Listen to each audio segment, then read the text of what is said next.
Hello, everyone. This is Mystic Lady Z, and we are about to get started with this reading. Because yes, this is going to be a reading.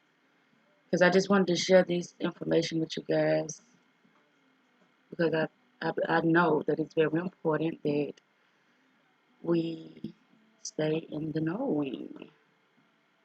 So, with this said, let's get in.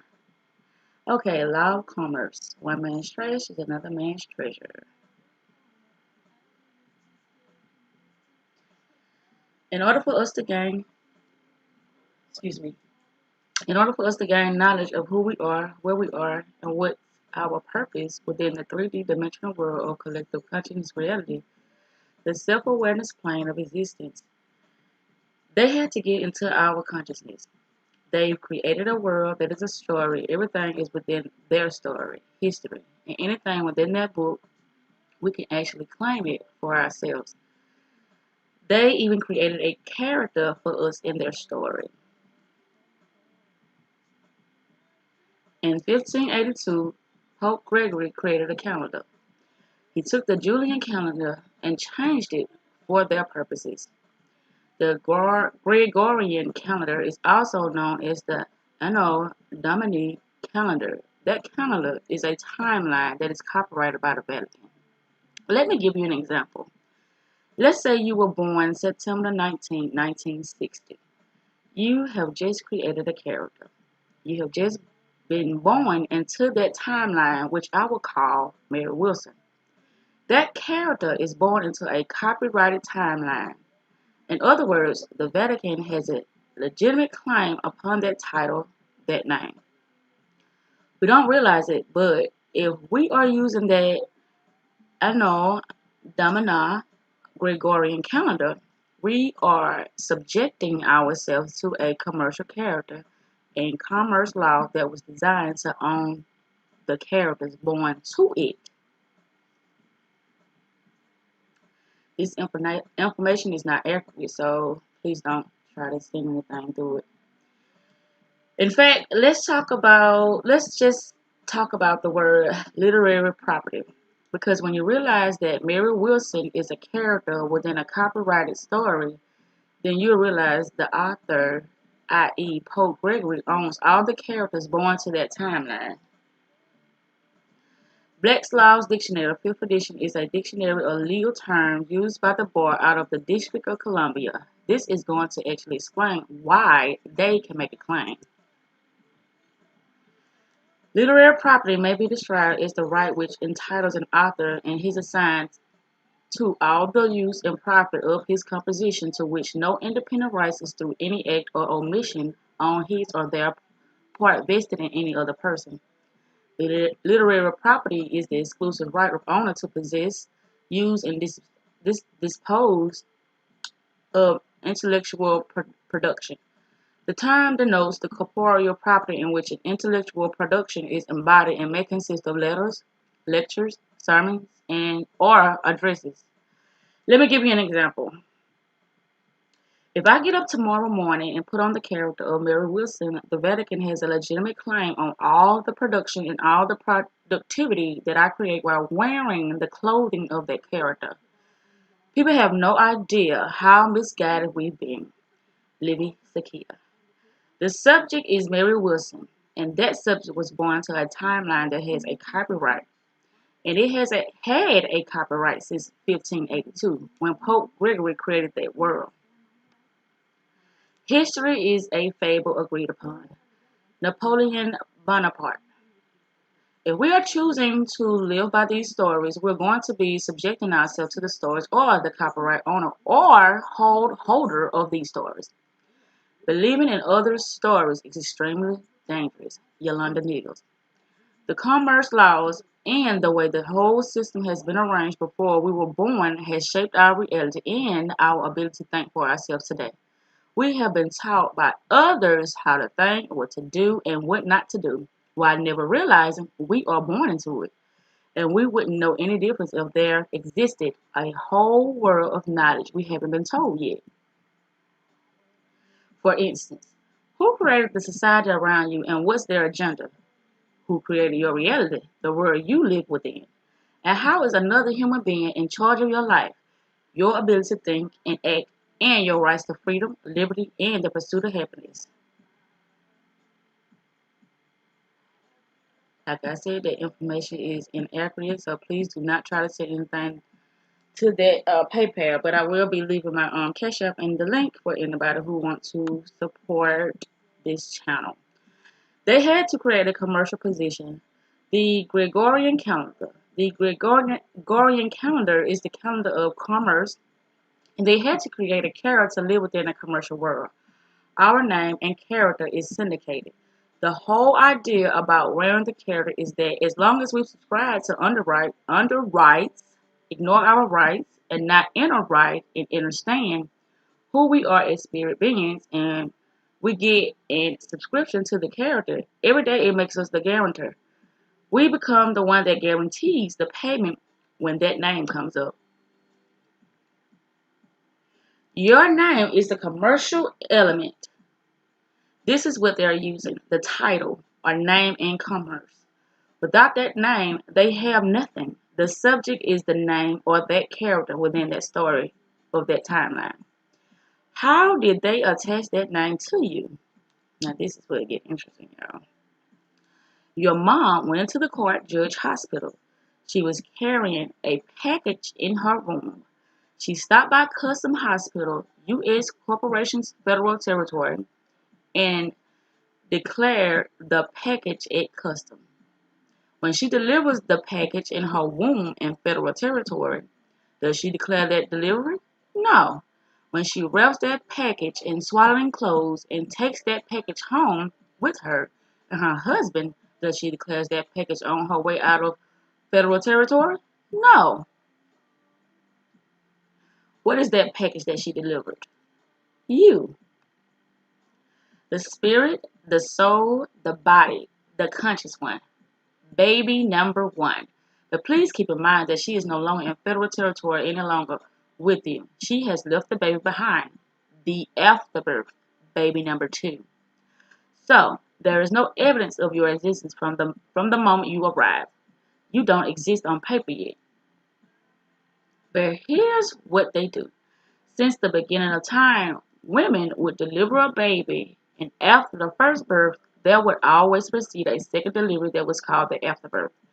It was this afterbirth that is now legally called born alive. So even though your mom delivers you first, the born, there is a second delivery or second coming. When your mom takes you home, there is no evidence of you at all. So what they do is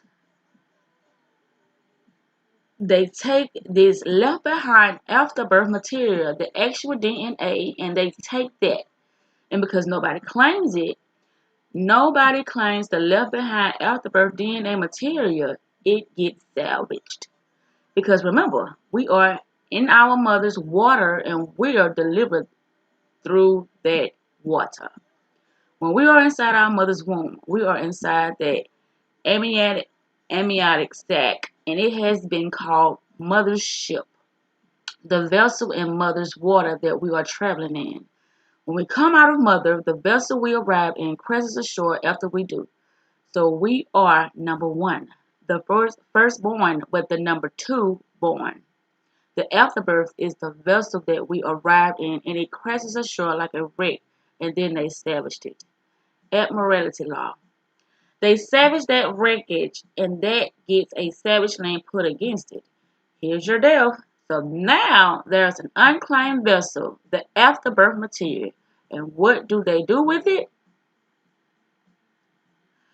They take the paperwork that our mother left behind and they apply the name of the paperwork to that vessel.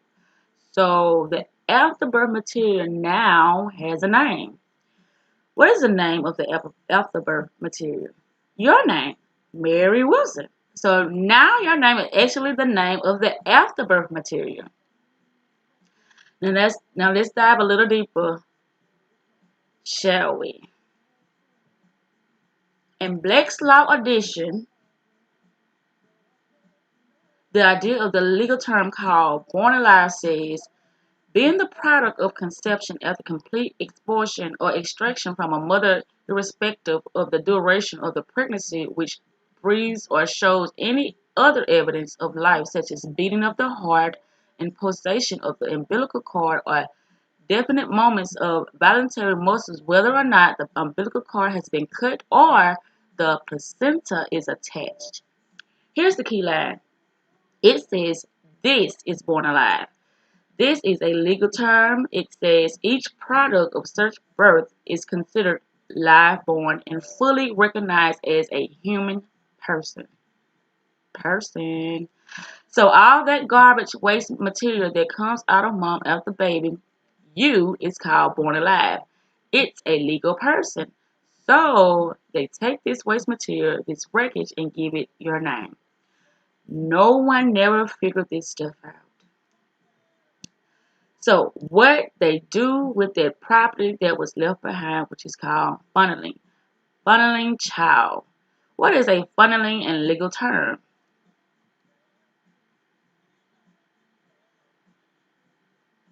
This is the afterbirth material.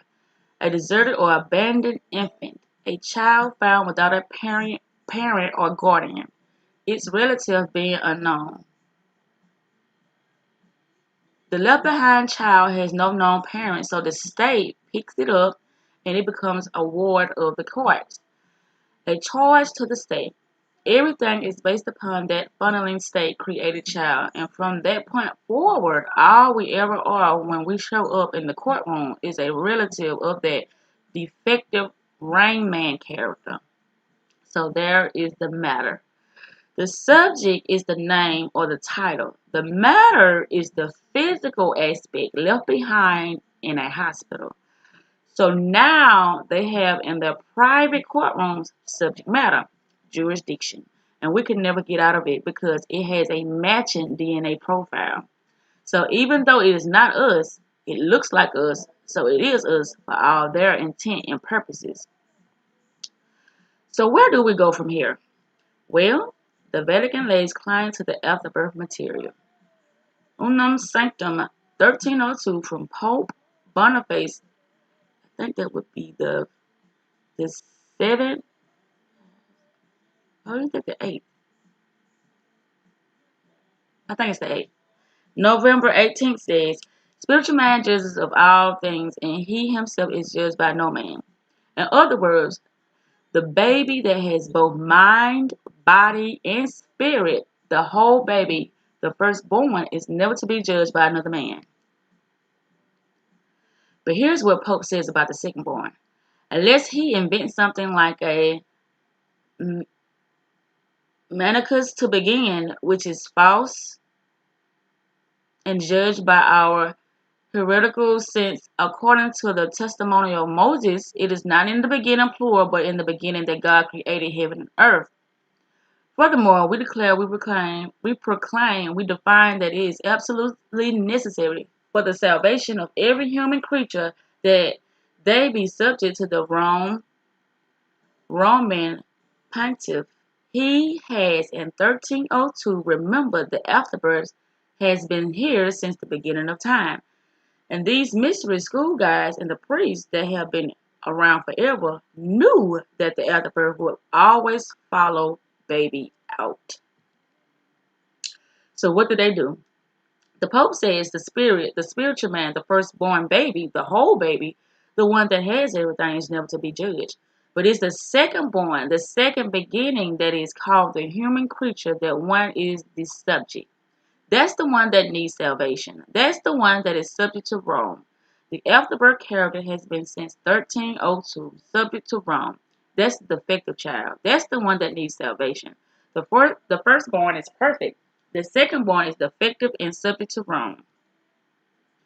So, once you realize that even Rome is not claiming anything upon us, that we're claiming to be the birth certificate person, the defective human being, the afterbirth beast, we can begin to awaken to our natural state of being, the spiritual consciousness. Remember that the afterbirth material that they collected in the hospital are all sovereign, military order of the Knights of Malta hospitals. So they are collecting all this land, but DNA the land of the soul, they're collecting it all for Rome. And the collective DNA is the public DNA pool. It's a public pool of DNA, and the collective DNA is the beast. The soulless mass of man.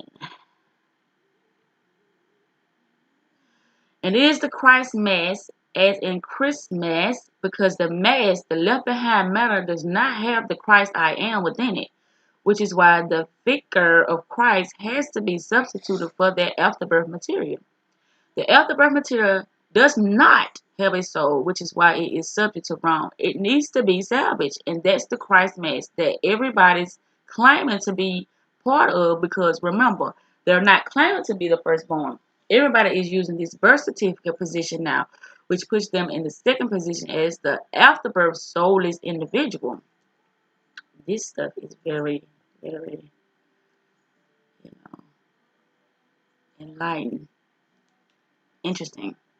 Nobody should be trying to make any money off of the birth certificate. Nobody should be doing anything with their birth certificate because it positions you as the beast, the cardinal. This is how commerce works, and this is how government works. There are two names of the names. There are two names of the name. One in uppercase, all capital, and the other lowercase. Rome has dominated Europe, and Europe has dominated the planet. All roads leads to Rome. So, when you're talking about law, you're talking about Rome, Roman law. I have no idea. In Natus, Natus, Loyola had a goal to establish the Jesuits so that they could capture the soul of man. Well, that agenda is still in full effect currently today. They have conquered the mind, body, and the soul of the spiritual man. They did it by the 14th Amendment citizenry and in 1933 through FDR, Franklin Delano Roosevelt. They actually found a way to separate church and state. The state is the mind or the lord of the land, and the church is the body, the temple, and the landlord is the mind and the body together. The birth certificate actually on paper separates those two positions. It separates the masculine of the mind from the feminine, the church or the body. It doesn't physically does it, but it does it on paper. So in 1933, they started dispensing or giving out these birth certificates. FDR, meaning Franklin Roosevelt, did something really amazing in 1933. In his inaugural address in 1933, March 4th, he says this is the day of national consecration. He actually consecrated a nation. What nation? They created a new nation in 1933, a consecrated nation meaning holy ground. They made a nation of holy ground. The only holy ground that was established on paper, and it was a separation of church and state. They now created a deed to the holy ground, which is your physical body. The deed is the birth record itself, the birth certificate. So now they have a way to have the land of your soul, which is the temple of your physical body, the house of the holy, and they created a national place, the nation. The nation itself is made up only of the deeded land or the deeds known as birth certificates of the soulless afterbirth material. Woo! I haven't read this in a while. Yeah. The nation, the land itself, is being used for that consecrated nation as spoken of by FDR in 1933. That nation is the holy ground, and that is the physical body or the temple itself. The birth certificate, the afterbirth material, is initiated immediately into the Catholic court. So every single afterbirth birth certificate person in the world is Catholic. That's why the Roman Catholic Church ruled over that nation, that consecrated holy ground nation. Persona, to identify the mask worn by an actor. It is applied to the role you assume and to any character on the stage of life to any individual. The body is in the soul rather than vice versa. The soul is the ultimate internal principle by which we think, feel, and will, and by which our bodies are animated. The human soul belongs to the nature as part of it, and is therefore not a person, even when existing separately. The human nature of Christ God does not exist in a person, but in the divine personality of the Word. That individual intellectual nature is a person which is neither of its nature destined to be communicated as the human soul, nor is it communicated as the sacred humanity. The human nature of Christ/God is possessed by the Word and exists by his infinite mode. It is the person that possesses the nature in all its attributes. There is a positive determination which is called the mode of subsistence. Did I say that right? Mode of subsistence. Subsistence. Okay. It is the function of this mode to make the nature incommunicable, terminated in itself, and capable of receiving its own existence. Without this mode, the human nature of Christ exists only by the uncreated existence of the Word. Personality does not prepare the nature to receive its own existence, but it is something added to a nature conceived as already existing. For the constitution of a person, it is required that a reality be subsistent and absolutely distant, i.e., incommunicable.